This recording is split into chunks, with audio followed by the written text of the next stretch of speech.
Ang nakaraan. Ang ilang mga kagamitang metal ay nakaimbak sa isang lugar.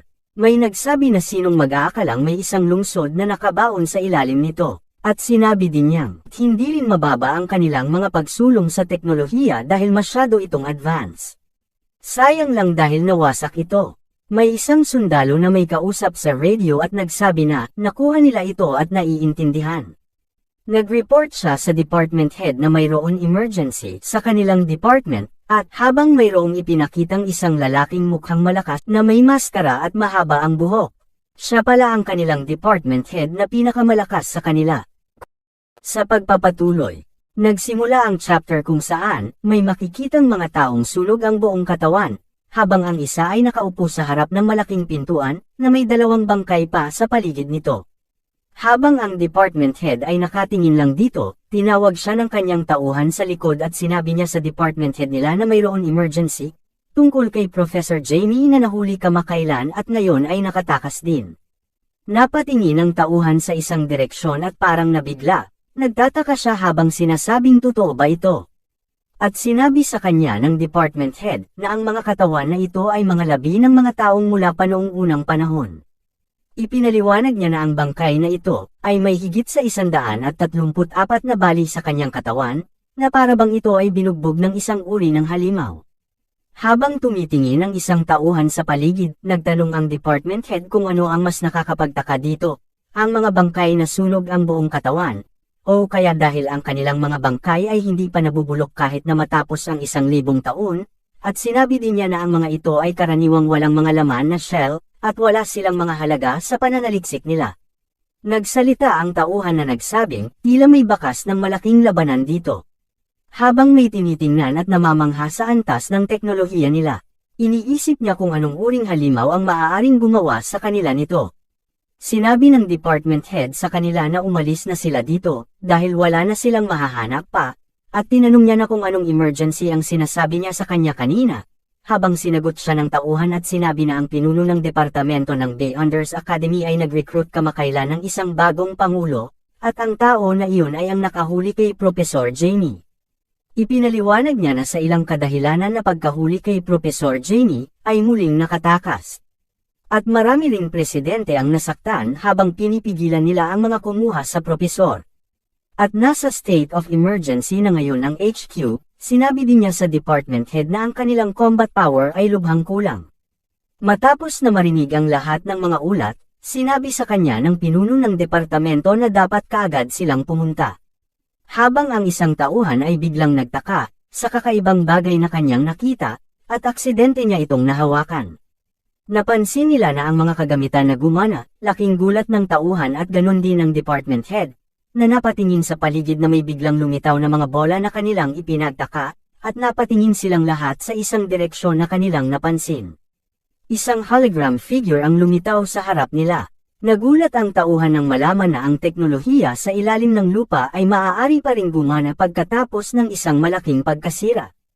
Ang hologram figure ay nakatayo sa likod ng nasunog na katawan, at sinabi na ito ang kanyang unang pagkakataon na makakita ng isang tao na may ganoong kalakas na pisikal na pangangatawan. Sinabi ng lalaki sa department head na mag-ingat, at nagtanong ang department head kung bakit siya nagpapanik sa isang projection lamang.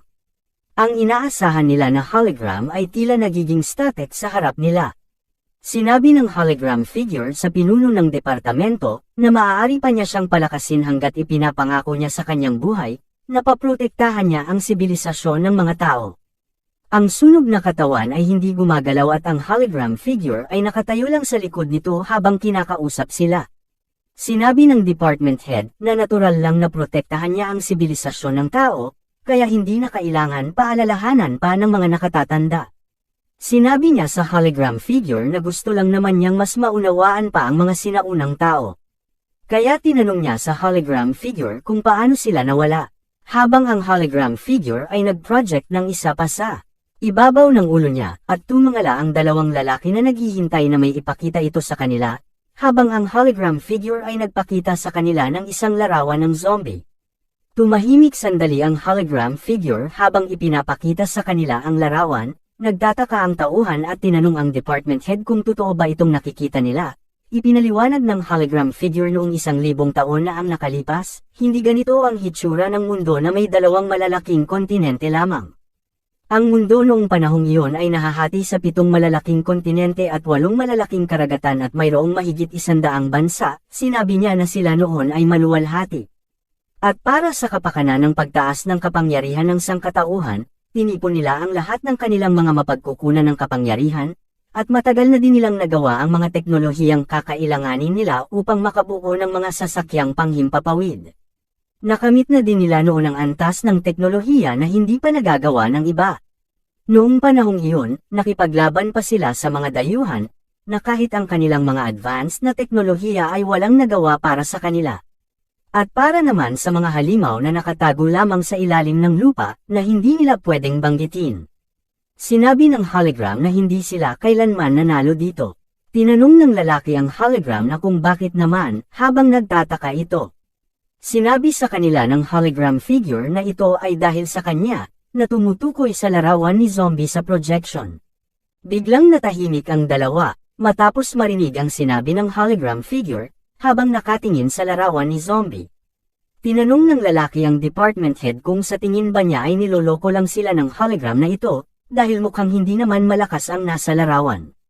Sinabi sa kanya ng pinuno ng departamento na hindi magbibiro ang mga sinaunang tao tungkol sa isang bagay na tulad nito, at tinanong siya kung naisip na ba niya ang dahilan kung bakit sila nakikipaglaban pa din sa mga zombie hanggang ngayon, mula nang sila ay ipinanganak. Sinabi ng lalaki na ang dahilan kung bakit sila nagtayo ng napakaraming mga akademya ay upang labanan ang mga zombie, at sa pagpatuloy na pagsupil sa kanila, hindi nila ganap na maalis ang mga ito sa hindi maipaliwanag na dahilan. Kaya iniisip niya kung ito ba ang pwedeng makatulong sa kanila para maubos na nila ang mga zombie. Tinanong ng department head ang hologram figure kung paano sa palagay niya dapat nilang harapin ang isang nakakatakot na halimaw. Sinabi ng hologram figure na ang kanyang oras ay limitado lang at siya ay isang anino lamang ng nakaraan, na nabubuhay sa pamamagitan ng paggawa ng kanyang mga alaala sa isang AI. Sinabi niya sa kanila na noong panahon ay nakatutok lamang sila sa pagpapabuti ng kanilang teknolohiya, ngunit ngayon ay iba na ang landas nila mula sa kanila. Sinabi ng hologram figure sa kanya na hindi niya naisip na ang pisikal na katawan ng pinuno ay maaaring umabot sa ganoong kataas na antas, at sinabi din niya sa pinuno ng departamento, na ipinakita niya sa kanya ang kanilang pag-asa upang mapabuti ang mundo, at habang may biglang bumukas na pinto sa harap nila. Ang hologram figure ay nagsabi na ang department head ay may hindi kapani-paniwalang pisikal na pangangatawan, at bilang karagdagan ng kanilang teknolohiya, maaari nilang matalo ang zombie, habang ipinakita niya sa kanila ang isang gintong kamay na gloves. Tila nabigla ang department head at nagtanong kung ito ba ang teknolohiya ng mga sinaunang tao. Sinabi sa kanya ng hologram figure na ito ang pinakamalakas nilang armas, at lagi niya itong tandaan, na kahit anong lahi ang lumitaw sa kanilang mundo, ang mga zombie pa din ang kanilang mortal na kaaway. Ang lalaki ay tila kinakabahan at nag-alinlangan, ngunit sinabi ng pinuno na kunin ito at itago. Pinasalamatan ng department head ang hologram at sinabing hindi nila siya bibiguin. Sa wakas ay naglaho na ang hologram sa likod ng nasunog na katawan. Sinabihan siya ng department head na umalis na sila dahil wala nang silbi ang iba pang gamit dito. Nagtatanong ang lalaki kung hahanapin nila ang lalaki sa screen kanina. Sinabi ng department head na hindi lang muna sa ngayon, dahil mas kailangan nilang hanapin ngayon si Professor Jamie. Sinabi din niya na kung gaano kalaki ang mundong ito, ang paghahanap ng isang zombie ay hindi isang madaling gawain, dahil ito ay tulad ng paghahanap ng isang karayom sa isang tumpok ng dayami. Ito ay isang maliwanag at maaraw na araw. May nakausap si Pangulong Violet sa telepono, at sinabi niya sa kanila na nakuha niya ito. Sinabi ni President Violet kay Zombie na babalik na ang kanilang department head, at pinatawag niya ang lahat para sa isang meeting, habang sinabi niya kay Zombie na kailangan din niyang pumunta. Nagulat si Zombie, nagtataka siya kung bakit kasama din siya sa meeting, at napaisip siya sa department head habang nagtatano kung sino nga ba siya. Lumipat sa kabilang bahagi sa laboratorio. Si Professor Jamie ay nanunood ng kanyang eksperimento at naghihintay ng kaunti pa para sa ilang mga bahagi. Napatawa siya dahil sa wakas ay magiging matagumpay na ang kanyang eksperimento, habang ang Blood Queen ay nasa loob ng berdeng tubig ng eksperimento ni Professor Jamie. Ang Blood Queen ay lumulutang sa loob habang si Professor Jamie ay patuloy na tinatapos ang kanyang eksperimento, at makikita sila Landling na nakaupo. Habang hinihintay nila ang pagtatapos ng eksperimento sa Blood Queen, isang barya na lang daw ang natitira sa buong Blood Tribe. Bilang tagapangasiwa ng Blood Tribe, hindi niya sapat na mapapakain ang lahat ng miyembro, kahit na magtrabaho siya ng 10 beses sa iba't ibang trabaho sa isang araw, dahil kahit ang isang baryang ito, ay kinita lamang niya sa pamamalimos. Napaluha si Landling at sinabing gusto na niyang mamatay. May nagsabi kay Landling na wag ma-depress, at nagtanong kung nakalimutan na ba niya kung sino sila. Sinabi niya kay Landling na mayroon silang mga kasanayan at hinihikayat siya na gumawa ng ilang trabaho.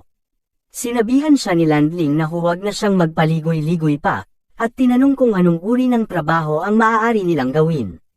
Kaya sinabi niya kay Landling na magnakaw sila sa isang bangko. Sabi niya habang papunta siya dito, may nakita siyang bangko na madaling nakawan. Nakita niya ang lahat ng nasa loob ay mabagal at clumsy na parang pagong. Tumatagal sila ng 30 minuto para lang makapag-withdraw ng pera, at ito ang unang pagkakataon niyang makakita ng ganoong hindi mahusay na bangko. Sinabi niya kay Landling na sa kanilang mga kasanayan, maaari nilang tapusin ang pagnanakaw nila. Sa loob ng 10 segundo hanggat sila ay may sapat na bilis, hindi nila sila mahuhuli kahit na mayroon pa silang rocket. Sinabi niya na tatakbo sila kapag nakuha na nila ang pera, at nangako kay Landling na sa kanilang bilis, magiging maayos ang lahat. Ngumiti ng parang ewan si Landling, habang natutuwa sa mga plano nila. Ito ay isang magandang araw sa Guangzhou Province Headquarters. Nagpupugay ang lalaki habang sinasabi niya sa department head na nagtipo na ang lahat ng mga pangulo at maaari na nilang simulan ang pulong. Isinuot na ng department head ang kanyang helmet para maghanda sa kanilang pag-alis. Sumakay sila sa kanilang kotse at agad itong umalis. Habang sila Zombie at si President Violet, kasama nila ang iba na naghihintay sa pagdating ng department head. At sa kabilang banda, ang eksperimento ni Professor Jamie sa katawan ng Blood Queen ay patuloy pa rin na nangyayari. Samantala, may ipinakitang tao na nakatayo sa gitna ng kalsada, na may hawak ng ulo ng baboy at tila may hinihintay. Ang lalaki, kasama si Landling na nakaupo sa tabi ng kalye na may pinagmamasdan. Pasulyap-sulyap si Landling sa lugar habang tinitingnan ang lahat sa paligid, at may dumating na sasakyan. Sinabi ni Landling na bakit sobrang tagal nitong dumating, dahil naiinip na siya sa paghihintay. Sinabi ng lalaking nasa loob kay Landling, na maaari na silang umalis, kaya agad din sumakay si Landling sa sasakyan. Nagtatanong si Landling kung paano ang paghahanda nila, at sinabi niya sa kanila, na hindi sila dapat magkaroon ng anumang aksidente, habang inihahanda niya ang kanyang armas. Isang taong may maskara ng agila ang nagsabi sa kanya, na huwag mag-alala dahil naman manan na nila ang lugar. Ipinaliwanag nila kay Landling na ito ang lugar na may pinakamaliit na mga tao, habang tumatawa sila na may pagmamayabang, at sinasabi nila na sa pagdating ng pagnanakaw ng mga bangko, sila ay mga profesional na magnanakaw. Sa kabilang banda, habang nagkakape si Blackie, na nakatingin sa bintana sa isang mataas na lugar ng gusali. Napangiti si Blackie nang may magsabi sa kanya na lumabas na ang financial reports ng February. Bumalik kay Landling at sa kanyang mga kasama na nagsuot ng mga maskara sa ulo, at pumunta sa kanilang target upang pagnakawan ang bangko. Pumasok sila sa loob ng bangko para tuluyang gawin ang kanilang plano. Ang bangkong nanakawan pala nila Landling at ng kanyang mga kasama, ay nahayag na ito pala ay ang Zombies People's Bank. Sinabi ng lalaki kay Blackie na natapos na nila lahat ang mga kalkulasyon sa pera, at ang kanilang kasalukuyang mga ari-arian ay nagkakahalaga ng $435.50 bilyon. Sinabihan sila ni Blackie na suriin muli ang mga account dahil hindi sila dapat magkamali, at sinabi din ni Blackie na bilang mga subordinate ng kanilang kamahalan, hindi sila pwedeng makagawa ng kahit isang pagkakamali mula sa pananalapi sa kanilang lungsod. Naintindihan naman ng lalaki at umayon sa utos ni Blackie. Habang sila Landling at ang kanyang mga kasama ay nasa loob ng bangko, at sinabihan ng lahat na huwag kumilos, at mas mabuting sumunod silang lahat sa kanila. Naghagalpak ng tawa si Landling habang kinukuha niya ang lahat ng pera, at sinasabing mayaman na daw sila. Nakakita ng usok si Blackie at nagtanong kung ano ang nangyayari doon. Ang kotse ay tumatakbo at tumalon sa isang mabilis na pagtakas, habang si Landling ay iwinawagayway ang pera, na nagsasabi na hindi na nila kailangang mamuhay sa isang buhay mahirap. May nagsabi kay Blackie na may hindi maganda, dahil may nagnakaw sa isa nilang mga bangko. Nagulat si Blackie nang marinig niya ang balita. Huminto sa kung saan ang kotseng sinasakyan ni Landling, at ng kanyang mga kasama. Masaya si Landling dahil sa tingin niya ay may maraming pera na sila. Habang may tumawag kay Landling, sa nakakatakot na aura, sumilip si Landling sa bintana para tingnan kung sino ang tumatawag sa kanya, at may bigla siyang naramdaman. Nakita ni Landling si Blackie na nakatayo sa tuktok ng gusali, at tila nakatingin sa direksyon nila. Pawis na pawis si Landling sa kaba nang makita niya si Blackie. Pinagmumura ni Landling ang lalaki, at nagmamadaling tinanong kung ano ang pangalan ng bangkong pinagnakawan nila. Nauutol niyang sabi na hindi niya alam, dahil hindi naman siya marunong magbasa. May nagsabi sa kanila na nasa tabi ni Landling, na ang pangalan ng bangko ay Zombies People's Bank. Napatulala si Landling nang marinig niya ang pangalan ng bangko. Pawis na pawis siya habang nakatingin sa labas ng bintana, patungo sa direksyon ni Blackie. Nagulat siya nang may nakita siyang bagay na ikinakatakot niya. Habang nakatingin sa kanya si Blackie na may nakakatakot at nakamamatay na tingin. Nakatayo si Blackie sa tuktok ng gusali at may mga itim na bagay na lumalabas sa kanyang kamay. Nagulat si Landling at ang kanyang kasama nang makita nilang pinupuntirya sila ni Blackie. Tinanong siya ni Landling kung ano pa ang hinihintay niya at sinabi sa kanya na si Blackie ang pinakamahiwagang subordinate na kinuha ni Zombie noong 800 taon na ang nakalipas. Sinabi ni Blackie na wala siyang pakialam kung ano ang iniisip nila o ng kanilang reyna. Tumalon si Blackie mula sa itaas ng gusali habang nakakuyom ang kamao na nakatutok sa kanila. Sinabi sa kanila ni Blackie, habang nasa kanyang nakakatakot na hitsura, na kung gusto nilang mabuhay, mas mabuting ibalik nila ang pera. Nagsimulang gumalaw ang lupa sa ibaba kung saan nakatayo si Blackie. Tumalon si Blackie ng napakataas, na ang impact ay mararamdaman sa buong building. Natangay ang mga sasakyan sa lakas ng impact, kaya lumipad sila sa ere. Ang mga empleyado sa loob ng gusali ay napatigil din sa pagtatrabaho dahil sa malakas na pagyanig sa lugar. Inipon ni Blackie ang lahat ng sasakyan sa ere malapit sa gusali. Nagulat si Landling at ang kanyang kasama habang iniisip nila na ito ay labis na. Sinabi ng driver kay Landling na ang perang ninakaw nila sa pagkakataong ito ay hindi sapat para mapaayos ang sasakyang ito. Tiningnan ng lalaki si Blackie at sinabing tapos na ito, nang makita niyang tuluyan nang nawala sa isip si Blackie. Nakatayo si Blackie sa gitna ng liwanag ng araw habang hinahabol ang pera na ninakaw ni Landling. Sinabihan ni Landling ang kanyang mga kasama na maghiwalay upang bumalik sa kanila at sabihin sa reyna na sila ay gumawa ng gulo. Tumayo si Landling sa ibabaw ng kotse habang tumayo siya sa kanyang fighting stance at sinasabing pipigilan niya si Blackie dito. Sinabi sa kanila ni Blackie na walang sinuman, ang pinapayagan niya na makatakas dito sa lugar nila, habang sinabi ni Landling na ang kanilang posisyon ay pareho lamang bilang mga kanang kamay ng kanilang mga pinuno, kaya gusto niyang makita kung gaano kalakas si Blackie. Biglang dumating si Blackie at sinuntok si Landling, habang sinasabi sa kanya na hindi siya qualified na maging ka-level niya. Dama po ang kamao ni Blackie sa mukha ni Landling habang lumilipad sila sa hangin.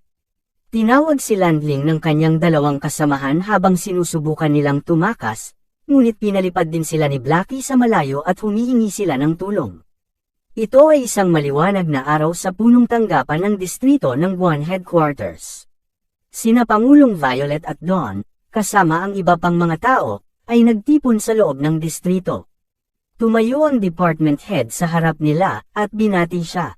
Sinabi sa kanila ng department head na natanggap niya ang mensahe tungkol sa pagtakas ni Professor Jamie, ngunit bago iyon, may mahalagang bagay na dapat niyang ipahayag sa kanila.